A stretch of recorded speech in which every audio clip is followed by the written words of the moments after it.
नमस्कार दोस्तों। एक आम प्रचलित बात बोली जाती है, हमेशा मैं सुनता रहता हूँ, आप लोगों ने भी बहुत बार सुना होगा कि बच्चा भगवान का रूप होता है। तो पहले तो ये समझेंगे कि भगवान क्या होता है, तब हम बच्चे को भगवान बोल सकते हैं। तो भगवान का क्या मतलब होता है? भगवान का मतलब ये होता है, संतों ने कहा है कि भगवान का मतलब होता है आपके जीने का तरीका। आप किस तरह से जीवन जी रहे हैं। अगर आप बेहोशी में जीवन जी रहे हैं, है ना? आप मुर्दे के समान जीवन जी रहे हैं, कुछ भी खा रहे हैं, कुछ भी पी रहे हैं, कुछ भी बोल रहे हैं, कुछ भी ऊट-पटांग कर रहे हैं, कचरे की तरह ज़िंदगी जी रहे हैं, तो वो आपका जीवन भगवान की तरह नहीं है। आपका जीवन अगर होश के साथ है, ईमानदारी के साथ जीवन जी रहे हैं, चेतना के साथ जीवन जी रहे हैं, समझदारी के साथ जीवन जी रहे हैं, वही भगवान है, वही भगवत्ता है। संतों ने इतना भी कहा है कि आप इस तरह से अगर जीवन जी रहे हैं, ईमानदारी से सही जीवन जी रहे हैं, चेतना के साथ जीवन जी रहे हैं, होश के साथ जीवन जी रहे हैं, तो आप ही भगवान हैं, कहीं और कोई भगवान नहीं है। हम मंदिरों में मूर्ति देखते हैं, चित्रों में मूर्ति देखते हैं, फ़ोटो देखते हैं, है ना? वो क्या है, वो एक प्रतीकात्मक भगवान की तरह है। उसको हम ओरिजिनलिटी में भगवान समझ लेते हैं ना, वो बाहर की दुनिया है। भगवान का तो हमारा अंतस यानी इंटरनल मैटर है, हमारा चेतना के साथ जुड़ाव है। हम किस तरह से जीवन जी रहे हैं, वही भगवान है, वही भगवत्ता है। तो कहने का मतलब है, अगर हम होश में ज़िंदगी जी रहे हैं, सही से ज़िंदगी जी रहे हैं, ईमानदारी से ज़िंदगी जी रहे हैं, समझ के साथ ज़िंदगी जी रहे हैं, वही भगवान है। तो अगर इस तरह से अगर हम ज़िंदगी जी रहे हैं, तो हम ही भगवान है, बाहर कोई भगवान बैठा नहीं है। हम मूर्ति चित्र देखते हैं, वो प्रतीकात्मक है, सांकेतिक हैं। उन्हें एक तरह से समझ लीजिए कि इनकी तरह इनको देख के हमें अपने अंदर भगवान की लालसा होनी चाहिए। तो बेहोशी में जीवन जीना, राक्षसी जीवन जीना, और होश के साथ जीवन जीना, भगवान की तरह ज़िंदगी जीना। तो ये क्लियर हुआ। अब हम बोल देते हैं कि बच्चा भगवान का रूप है। तो भगवान का कैसे रूप हो गया? बच्चा तो जब पैदा होता है तो वो बेहोशी होता है। उसको हम कुछ भी दे देंगे, वो कुछ भी खा लेगा। उसको हम चिकन दे देंगे, चिकन भी खा लेगा, मटन दे देंगे, मटन भी खा लेगा, कचरा दे देंगे तो कचरा भी खा लेगा, खीर दे देंगे तो खीर भी खा लेगा। उसके लिए अच्छा बुरा एक समान होता है, जब तक उसके अंदर समझ नहीं होती है। और अभी मैंने थोड़ी देर पहले क्या बताया था कि समझ के साथ जो जी रहा है वही भगवान है। तो बच्चा कैसे भगवान का रूप हो गया? हम क्या जोड़ देते हैं कि प्यारा है, मासूम है, अच्छा है, सुंदर है। अरे सुंदर है, मासूम है, प्यारा है, ये तो प्रकृति का नियम है ना, ये तो प्रकृति का रूप है।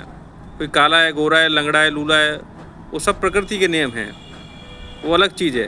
वो प्रकृति का रूप है, भगवान का रूप नहीं है। तो बच्चा किसका रूप है? प्रकृति का। और जब बच्चा पैदा होता है, वो बेहोशी पैदा होता है। वो छत पे उसको छोड़ दीजिए, छत पे अगर बाउंड्री ना हो तो वो नीचे गिरेगा। उसे नहीं पता है कि बाउंड्री के आगे जाना है कि नहीं जाना है। कुछ भी दें, कुछ भी खा लेगा, कहीं भी वो गंदगी कर देता है। 14-15 साल तक उसको सहारे की ज़रूरत पड़ती है। तो भगवान ऐसा होता है। अब कैसे हम बोल देते हैं बच्चा भगवान का रूप होता है, बच्चे में भगवान का वास होता है? नहीं होता है। हम जो इंसानी शरीर हैं, ये पूरा प्राकृतिक है, प्रकृति के बच्चे हैं हम। प्राकृतिक माँ, जो प्रकृति समूचा जो दुनिया हम देख रहे हैं, वो प्रकृति के हम बच्चे हैं, भगवान के बच्चे नहीं हैं। हमारा जैविक जन्म होता है। तो हमें ये कहना बंद करना होगा कि हम भगवान के बच्चे हैं, बच्चा भगवान का रूप होता है। नहीं नहीं नहीं, ये गलत है, एकदम गलत है। वैज्ञानिक दृष्टिकोण से देखेंगे तो जैविक प्रक्रिया के द्वारा हमारा जन्म होता है। जन्म के बाद हम बेहोश होते हैं और बहुत ज़्यादा लंबे समय के बाद हमारे अंदर समझ आती है। और अगर समझ नहीं आ रही है तो वो भगवत्ता नहीं है। तो बच्चा कैसे भगवान का रूप हो गया है? कुछ भी खा लेगा, कुछ भी पी लेगा, है ना? भगवान को आप मांस खिलाते हो? मंदिर में जाके मूर्ति को मांस खिलाते हो? हालांकि ऐसे भी बहुत मंदिर हैं, माता के मंदिर हैं, यहाँ पे मांस वगैरह चढ़ाया जाता है। वो एक अपवाद है, घिनौनी बात है। गलत कृत्य करते हैं वो लोग, उन्हें पता ही नहीं है कि भगवान का मांस के साथ क्या संबंध है। लेकिन फिर भी जिनको समझ नहीं है, बेहोशी में जीवन जी रहे हैं, वो तो कुछ भी करेंगे, क्योंकि उनकी अंदर की जो प्रवृत्ति है वो राक्षसी प्रवृत्ति है। तो इस बात को हमें समझना पड़ेगा कि बच्चा भगवान का रूप नहीं है। हाँ, वो प्रकृति का एक सुंदर रूप है। अब उसे आगे बढ़ाना है, उसे आगे समझ देनी है, पर उससे पहले हमारे अंदर समझ होनी चाहिए, है ना। बच्चा पैदा होने से हम माँ बाप बन जाते हैं, ये ऐसा नहीं होता है। एक 20 साल की लड़की को ये 22-23 साल का लड़का है, वो दोनों माँ बाप बन गए तो बच्चा पैदा हो गया तो माँ बाप बन गए? नहीं, क्या समझ आ गई हमारे अंदर? हमारे अंदर अगर चेतना नहीं है, विचार नहीं है, होश नहीं है, तब तक हम इंसान ही नहीं हैं। क्योंकि आज आप देखिए, कोई भी कुछ भी कर रहा है तो क्या उसके अंदर समझ आ गई है वो भगवान का रूप है, और उसने एक बच्चा पैदा कर दिया तो वो बाप बन गया, माँ बन गई? नहीं, उनको पता ही नहीं है कि हम, क्योंकि वो जब खुद बेहोश है, हम खुद बेहोश रहेंगे तो हमारे साथ जो दूसरा रहने वाला है, बच्चा है, पति है, पत्नी, कोई भी सही, वो भी बेहोश रहेंगे। और होश में जीवन जीने के लिए आपको थोड़ा त्याग करना पड़ेगा, आपको थोड़ा अनुशासित रहना पड़ेगा, आपको थोड़ा बेपरवाह रहना पड़ेगा, और बड़ी मौज है उसमें, लेकिन आप उसमें नहीं रहना चाहते क्योंकि बहुत सारी चीज़ें छोड़नी पड़ेगी। हमारी जो गंदी आदतें हैं, प्रवृत्तियाँ हैं, उन्हें हर कोई छोड़ना नहीं चाहता है। एक आदमी कीचड़ में पड़े पड़े ज़िंदगी पूरा बिता देता है, अब उसको बोला अरे भाई कीचड़ में मत ज़िंदगी बिता, इससे आगे बढ़, वो सोचेगा नहीं नहीं अभी यही मेरा अच्छा है, मज़ा है। तो भगवान की परिभाषा मैंने पहले क्लियर की कि भगवान वही है जो अपनी विचारों में, चेतना में, होश के साथ, ईमानदारी के साथ सही जीवन जी रहा है, वही भगवान कहने लायक है। इंसान को भी भगवान कह सकते हैं, कोई उसमें घमंड और ऐसा अहंकार वाली बात नहीं है, बशर्ते उसकी ज़िंदगी ऐसी होनी चाहिए। बहुत बड़े बड़े संत हुए हैं, वो भगवान की उपाधि उनको दी जा सकती है, लेकिन जब हम राक्षसी प्रवृत्तियों के साथ जीवन जी रहे हैं, दुराचारी विचारों के साथ जीवन जी रहे हैं, तो हम भगवान कहलाने लायक नहीं है, हम राक्षस ही हैं। और राक्षस से भगवान बना जा सकता है। ऐसे कितने राक्षस हैं जो उन्होंने शुद्ध विचार किए और ज़िंदगी को परिवर्तन किया और फिर अच्छे कर्म करके आगे बढ़े। तो बच्चे को हमें भगवान का रूप कहना नहीं चाहिए, उसको थोड़ा सोच के समझ के उस चीज़ को हमें आगे बढ़ाना चाहिए। कैसे हम कह देंगे कि बच्चा भगवान का रूप है? बच्चा प्रकृति का रूप है, उसके साथ हमें आगे बढ़ना है, ठीक है। पापा पानी, तो पापा पानी, पानी, बेटा 1 मिनट शांत रहेगी बेटा, एक मिनट पानी नीचे जाओ, रखा, जाओ नीचे पानी है। जाओ चलो जाओ, क्या करूँ वीडियो बनाने का भी समय नहीं है तो बच्चों के साथ ही कंप्रोमाइज़ करना पड़ता है। तो जो हम कहते हैं कि बच्चा भगवान का रूप है, वो कॉन्सेप्ट ही गलत है एकदम, वो नियम ही गलत है। तो इस चीज़ को थोड़ा समझिए। मैंने जो समझा मैंने आपके साथ साझा किया, और वो जहाँ तक है वो तार्किक चीज़ है, प्रैक्टिकली चीज़ है। बच्चा भगवान का रूप नहीं है, बच्चा बहुत अच्छी चीज़ है, आया है जीवन में तो उसे अच्छा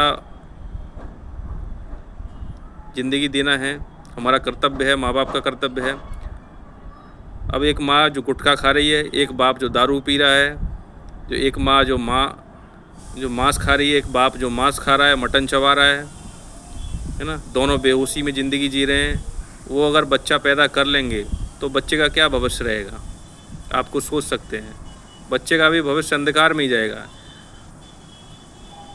आप सोचते हैं कि दुनिया में इतने बलात्कार होते हैं, हर एक सेकंड, हर एक मिनट में बलात्कार होते हैं भारत में।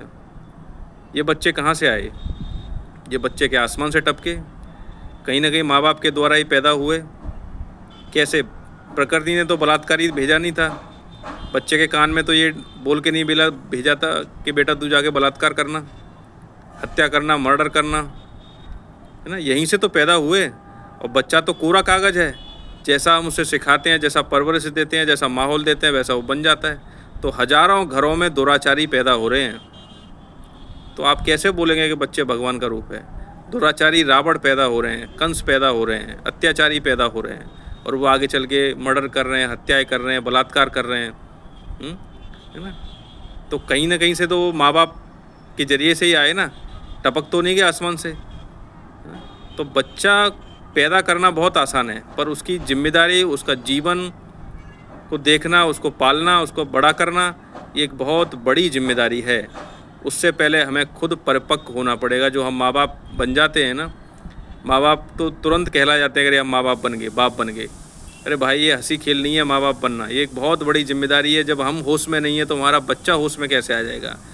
और जब हम होश में नहीं है, बेहोश में, तो हमारे घर से बच्चा आतंकवादी पैदा होगा, बलात्कारी पैदा होगा, दुराचारी पैदा होगा, है ना, गलत काम करेगा। तो हमें होश में आने के लिए अच्छे संतों की संगति में रहना है, अच्छे संत, ईमानदार संत। आजकल जो बहरूपिये हैं, जो उल्टे सीधे जो बाबा हैं, उनको शरण में नहीं जाना है ना। खोजिए, ओशो से मिलिए, आचार्य प्रशांत हैं उनसे मिलिए, है ना, रामकृष्ण परमहंस हैं उनसे मिलिए, अष्टावक्र हैं उनसे मिलिए, कबीर हैं उनसे मिलिए, उनके पास जाइए, उनसे सीखिए, तब हमें थोड़ा समझ आएगी। हमें समझ बचपन से नहीं आती है, जन्म से नहीं आती है समझ। समय के साथ हमें अगर सही परिवेश, सही माहौल बनेगा तब समझ आती है हमें। तो जो मैंने कहा कि मैं जहाँ भी ये बात सुनता हूँ तो मैं तुरंत कटाक्ष करता हूँ कि कैसे बच्चा भगवान का रूप है, और यही सारी चीज़ों को कहता हूँ। तो आदमी सोचता है हाँ ये बात तो हमने सोचा ही नहीं था। तो ऐसे हमें कोई भी बिना सोचे समझे कुछ भी बोलना ठीक नहीं लगता है। उस पर कोई भी अगर क्योंकि अंधविश्वास ही बातें, ये सब जो है अंधविश्वास ही बातें हैं कि बच्चा भगवान का रूप है। नहीं, बच्चा भगवान का रूप नहीं है, वो प्रकृति का रूप है। उसे अब आगे बढ़ाना है, उससे पहले हमें सुधरना है, हमें समझना है, हमारी समझ अच्छी होनी चाहिए, हमारे अंदर सही एक ज्वाला होनी चाहिए, सही चेतना होनी चाहिए, तब हम बच्चे को सही परवरिश दे सकते हैं। नहीं तो जो हम बेहोश हैं तो हमारा बच्चा भी बेहोश रहेगा।